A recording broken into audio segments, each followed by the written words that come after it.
And now to introduce this afternoon's keynote speaker, would you please welcome the Director of the United Soybean Board and a Maryland farmer, Belinda Burrier.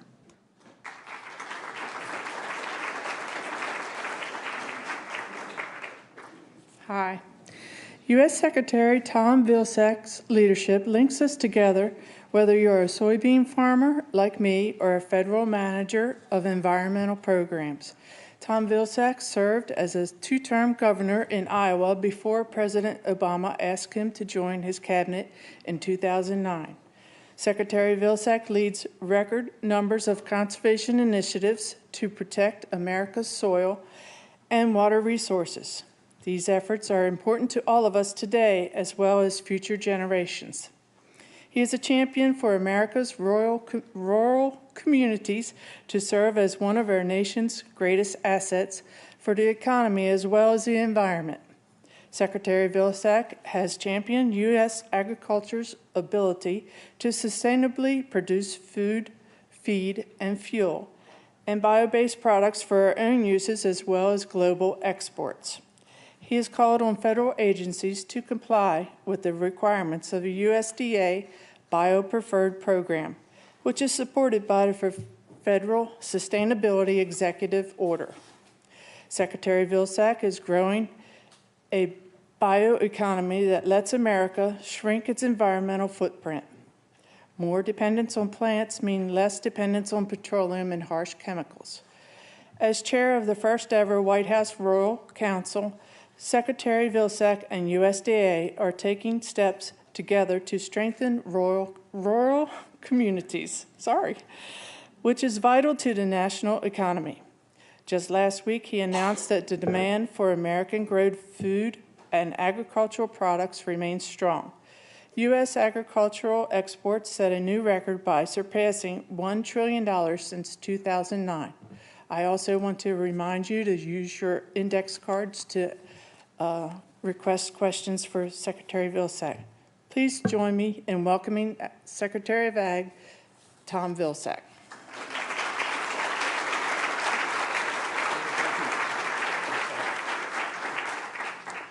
Belinda, thank you very, very much. And it certainly is a pleasure to be here, and want to acknowledge Dr. Merrigan for her leadership in so many different ways. She did an incredible job for us at the USDA as a Deputy Secretary, specifically in the area of local and regional food systems, which has really created and spawned an incredibly multi-billion-dollar effort at expanding opportunity in agriculture, and has been incredibly well received. We now have 162,000 farms that are engaged in some form of local or regional food production, and in large part because of Kathleen's work. So it's great to be here at her invitation. Just before I came on, I asked Kathleen what I should focus on, and she explained to me she wanted to make sure I said something about the bio-based effort at the federal government, because I know who I'm talking to. The audience is primarily folks who are critically important to making that work. And then I want to explain to you why it's important and the impact it can potentially have on people's lives.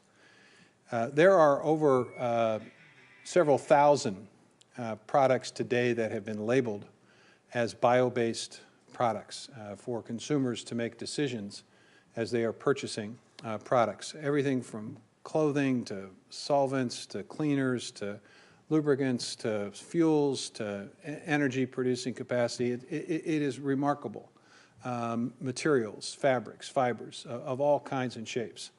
And we want American consumers to understand and appreciate that when they see that bio-based label, they're in a position to make a difference. They can make a difference to the environment. They can make a difference to the country. They can make a difference to bring manufacturing back to the U.S. They can make a difference in rural areas, and they can create economic opportunity for rural families, particularly our farm families. But we in the federal government have the same responsibility. We're purchasers. We spend a lot of money purchasing stuff. And we've put together a catalog that now contains, almost 15,000 different separate products that are bio-based. And we are encouraging departments and agencies that are spending their resources to take a look at the catalog. Look at the 97 different catalog sections that have these listings of these products and make the decision to support the bio-based economy and the bio-based products that are available and will do a great job. It's incredibly important, and here's why it's important.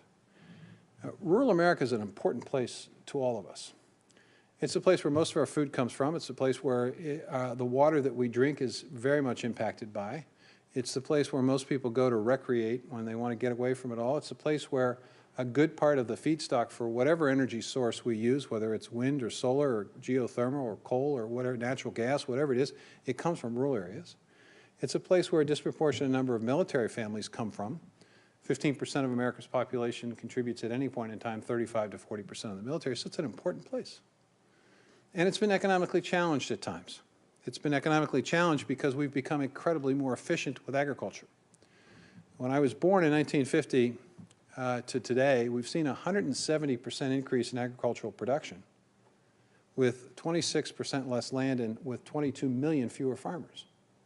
So as those farm families moved off the farm, as farms got a bit bigger, they moved to cities, it created a void in the rural economy. It created a lack of opportunity. So rural America is aging.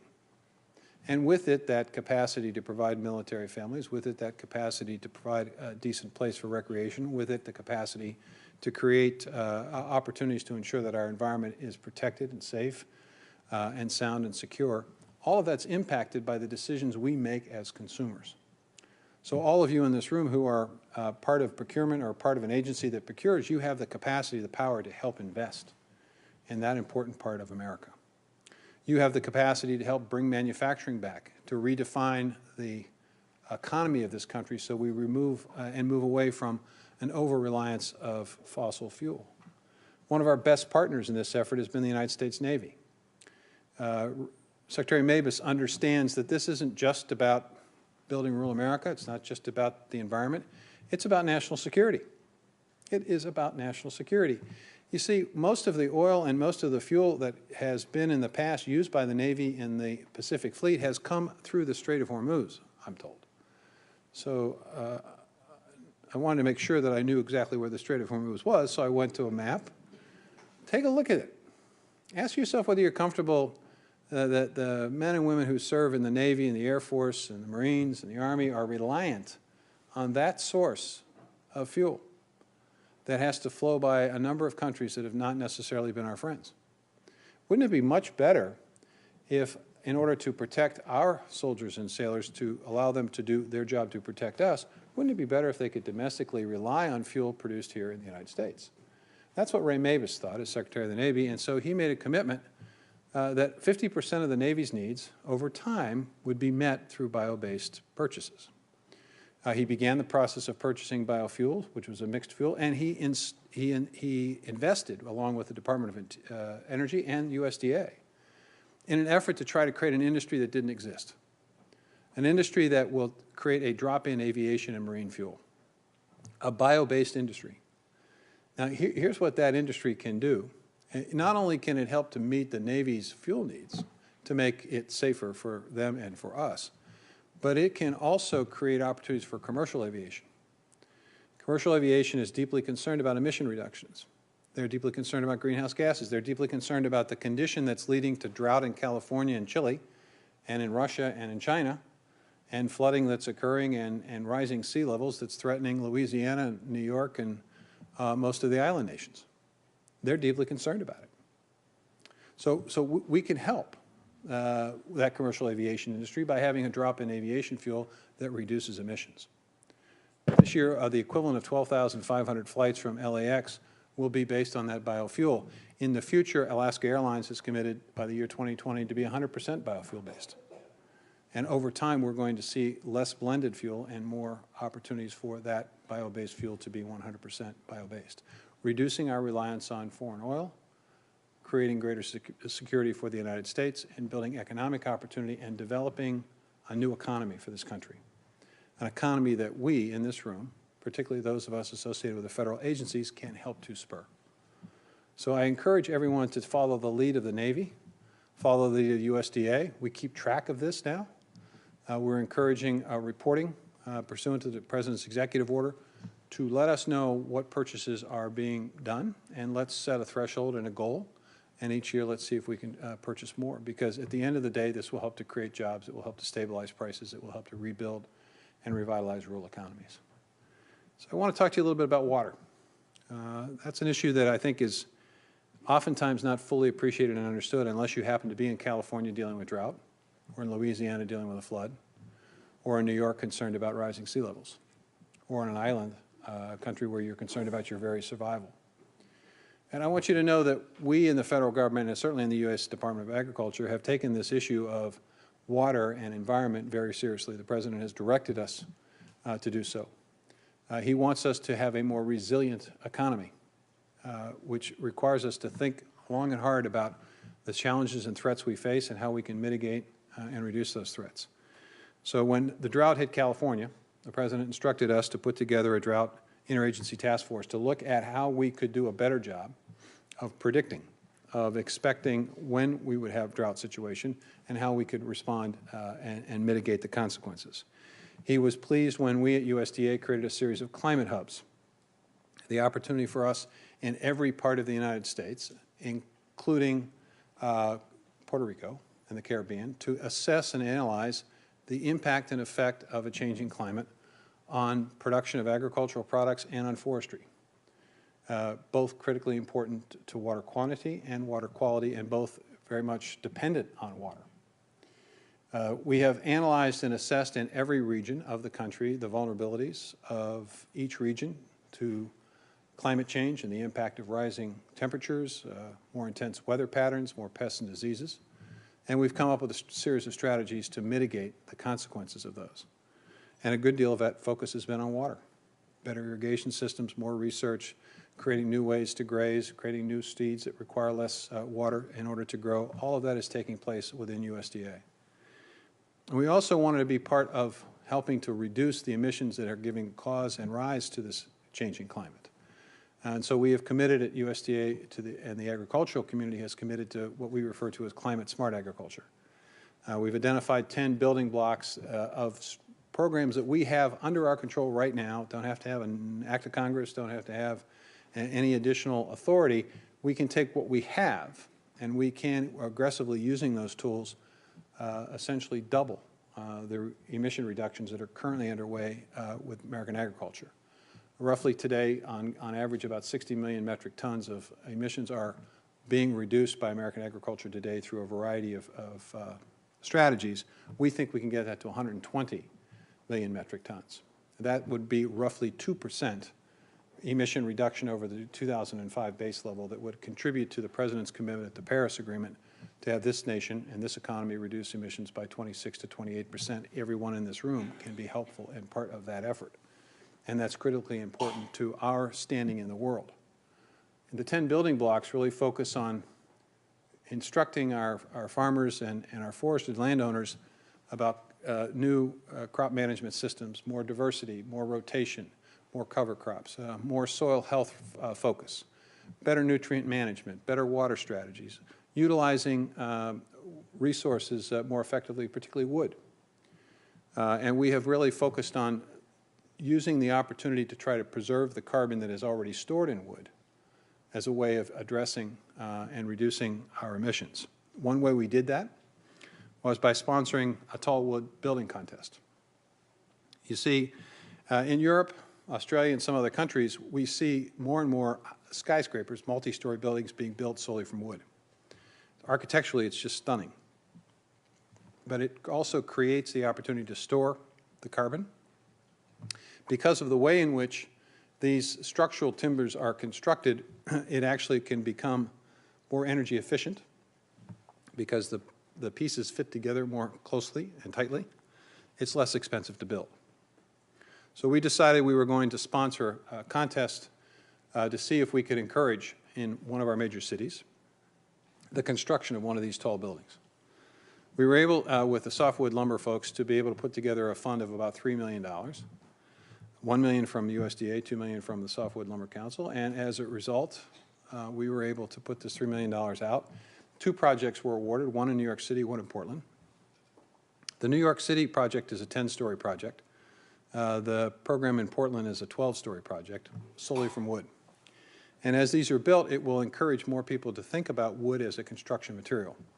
For those who are in agencies that build and construct, whether it's the Defense Department with bases, or in our case, Forest Service has facilities that where we welcome the public, we're looking at a green building initiative, an effort to try to encourage the use of wood as a building material.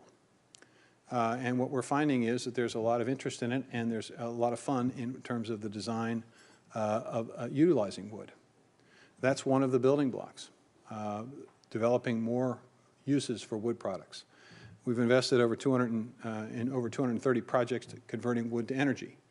And we are dealing now with a tremendous tragedy in terms of the western part of the United States, where there are literally tens of millions of dead trees that are a result of pine bark beetle, temperatures that don't kill the beetles during the winter. They continue to feed on the trees, and they have killed hundreds and hundreds of millions of trees throughout the western part of the United States, about 45 million acres of dead trees. And that's one of the reasons why we have these horrific fires that you see from time to time on television. And we're trying to address that by encouraging Congress to give us the resources to do more resilience and more restoration work. So you have the capacity in purchasing bio-based products and thinking creatively about building materials, about looking for creative ways to use your agency's powers to facilitate this bio-based economy, this green economy. And in doing so, what you do is you create new opportunities for manufacturing, new opportunities for marketing and sales, a whole new economy. And allow areas like rural America to begin to more aggressively accelerate the transition from the old economy to the new economy. Giving us some hope so that we can continue to make the case to our young people that they can live, work, and raise their family anywhere in the United States. They don't have to necessarily move to a city to be able to do that. And that should encourage and spawn additional diversity within rural America, which I think will help increase creative opportunities. So I'm excited about what you all are meeting about, and I know that you're going to be dealing with a lot of issues as how we might be able to use government as the catalyst for a green economy. But it's happening, and it's going to accelerate, I think, quicker and quicker and quicker, especially given the commitments we've made in Paris on emission reductions, especially given the tremendous opportunity that it presents. So, Kathleen, I don't know if you've got some questions, but I'm happy to answer questions. If not, I got another 15 or 20 minutes to speak, and I can do. I do have questions, of course. Thank you. And this crowd's not going to go easy on you because this first one's a tough one. Did you write it? I did not write it. Without a price on carbon, how can we engage and incentivize the agricultural community to employ climate-friendly solutions such as low, no-till, biodigesters, biomass, et cetera? It's a great question, and in fact, today we announced $26.6 million in what we refer to as our Conservation Innovation Grant Program. It's helping to sponsor 45 projects of new technologies and new innovations around conservation. One example, for example, is working with dairy producers in California to take a look at the effluent from dairy cows, from their manure, and trying to figure out how that might be retreated to be used in the operation to reduce the amount of water that's needed in the dairy operation. So one way you can do this without necessarily having a price on carbon is to create a series of incentives.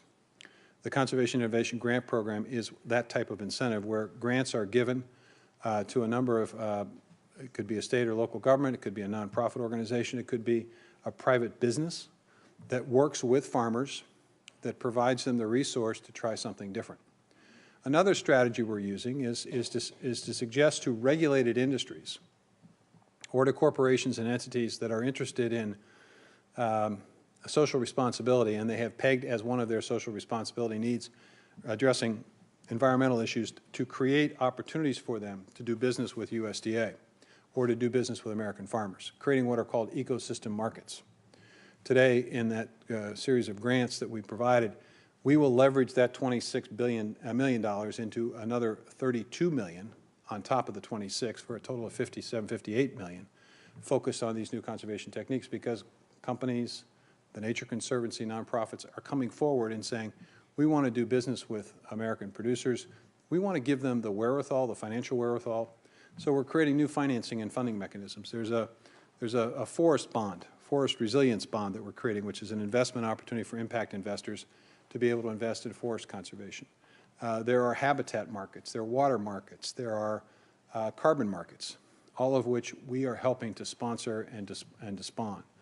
Recently, Chevrolet, working with a working ranch in the Dakotas, recently purchased several $1 million worth of carbon credits on a voluntary market in order to encourage that working ranch to embrace new grazing approaches that will reduce emissions and allow more stored carbon over time. The final thing I would say in response to that question is we're also providing producers with the tools to be able to know essentially what impact they are having. We have a series of IT tools that are available to producers online that they can use to calculate greenhouse gas emissions from certain practices. They can calculate carbon sequestration from certain practices. And as part of the building blocks, we're going to continue to try to encourage the utilization of these tools. And we're also not just going to focus on American agriculture. We're going to be part of an international effort here.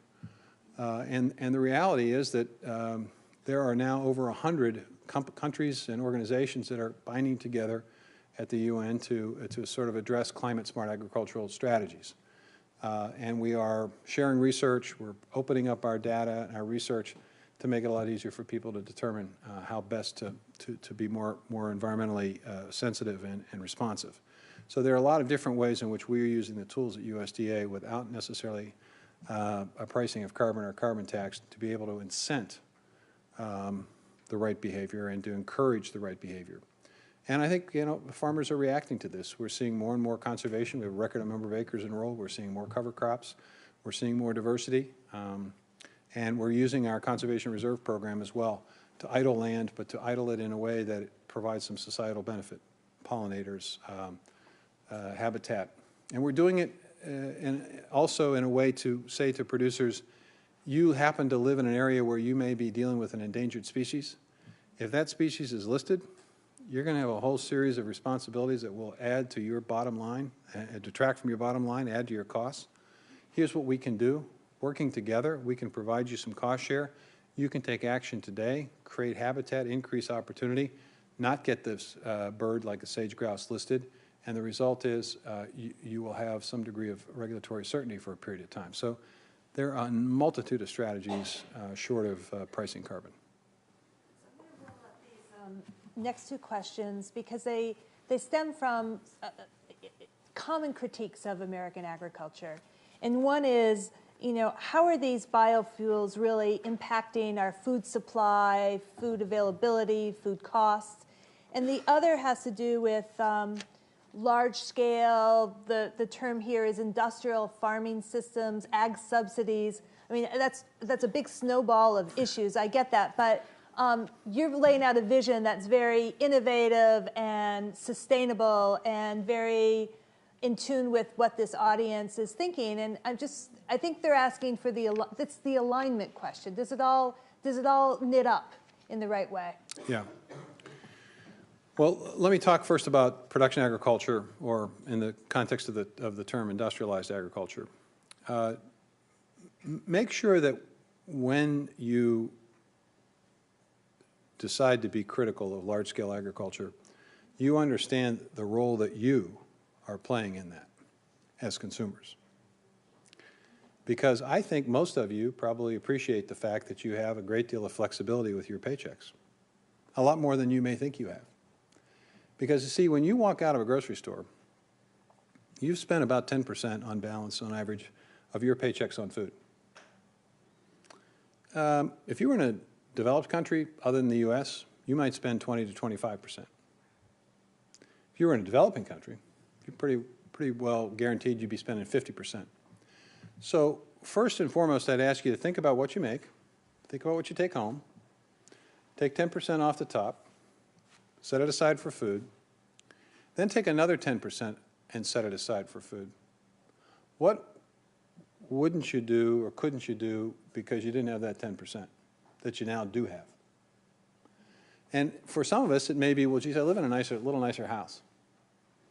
Or, I really like the car I'm driving, and I could afford to pay that monthly payment. Or maybe we're setting money aside for a child's college education. Could be that we're putting a little more money in our TSP account that we watch every week grow, hopefully, or not. It could be that we take a vacation to a really nice place. Do you ever stop and think about the role that American farming and the productivity of that large-scale agriculture that people are concerned about played in giving you that opportunity? Well, you should. Then secondly, remember this, every single person in this room who's not a farmer, when you made the decision to do whatever you're doing with your life, did you stop and think for a second, good Lord, how am I going to feed my family? Do I have to get a plot of land so I can grow my own food? No, of course, none of us thought that. We didn't have to. But in a lot of countries today, people don't have that luxury. They literally don't know where their food's going to come from.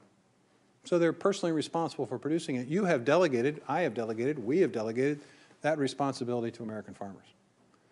And, you know, on balance, they provide us an incredible diversity. And most of the farmers I know believe themselves genuinely to be stewards of the land. They really care deeply about that land because that land, in many cases, was owned by their father and mother, by their grandfather and their grandmother, maybe even by their great-grandfather and their great-grandmother, and they know all about what happened on that land. And they know every inch of that place.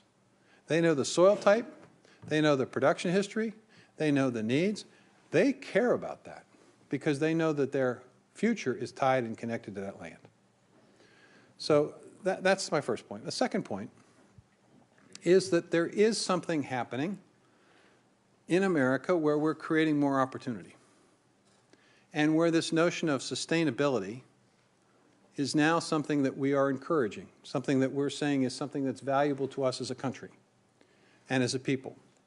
And that's permeating throughout rural America, throughout those family farm operations, and they're looking for ways to be better stewards.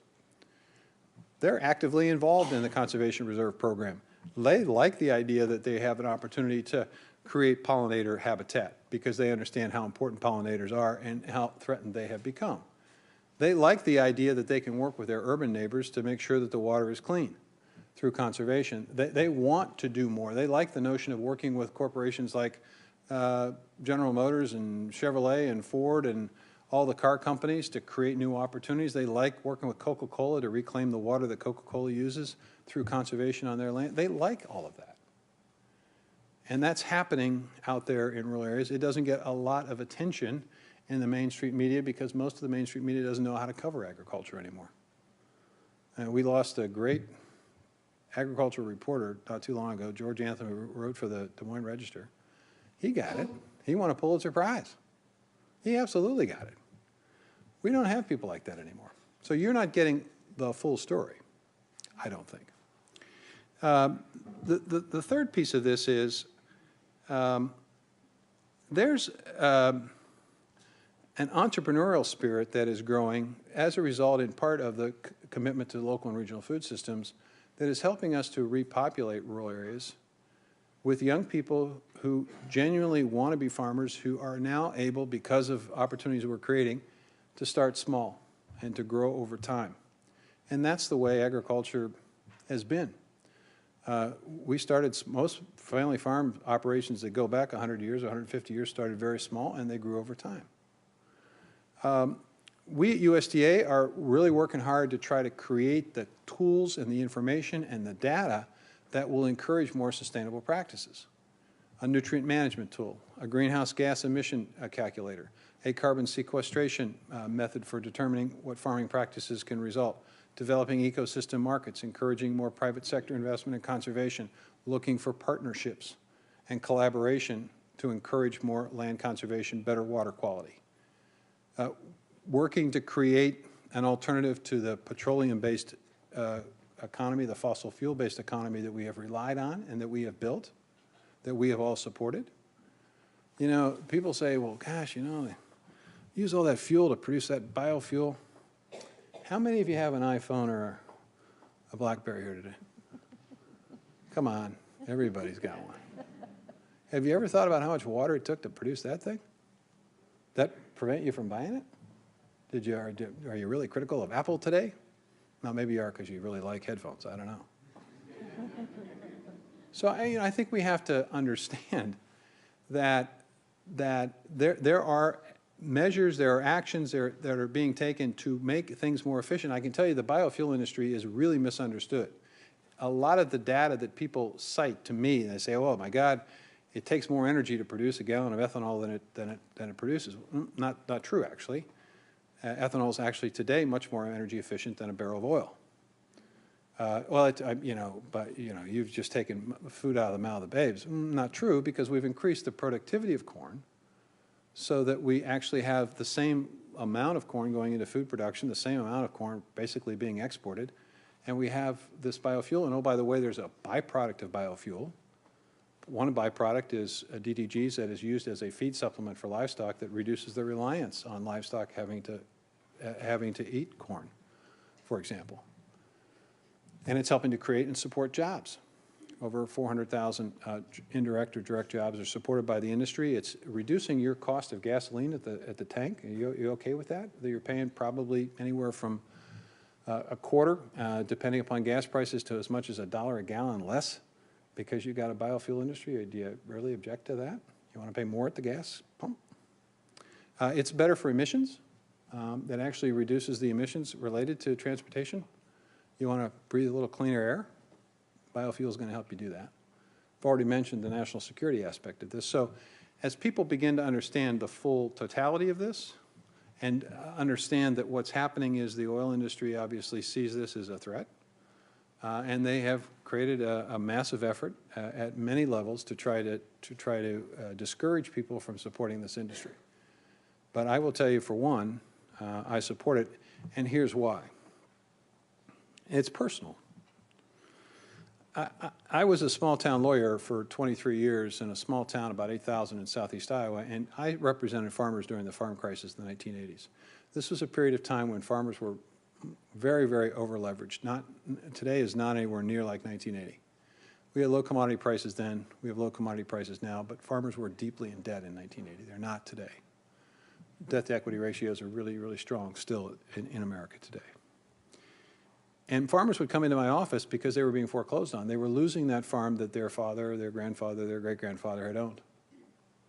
These were grown men, these were big men, these were strong men, and they were devastated.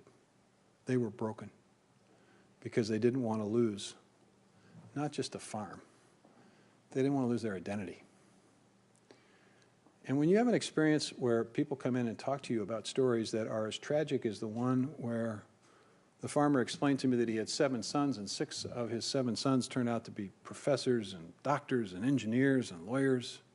7th son decided to be a farmer. They expanded their operation to be able to support 2 families. The crisis hit. They were overextended. The son felt responsible, felt deeply responsible, knew what it was doing to his father and mother, knew it was killing him, walked into a barn, hung himself. So for me, that's what I remember about the biofuel industry, because it creates opportunities for that not to happen. It creates an alternative economy that supports and balances and stabilizes the rural economy so that people can stay in business, they can stay rooted to the land, that their kids have the opportunity to do what they are proud to do.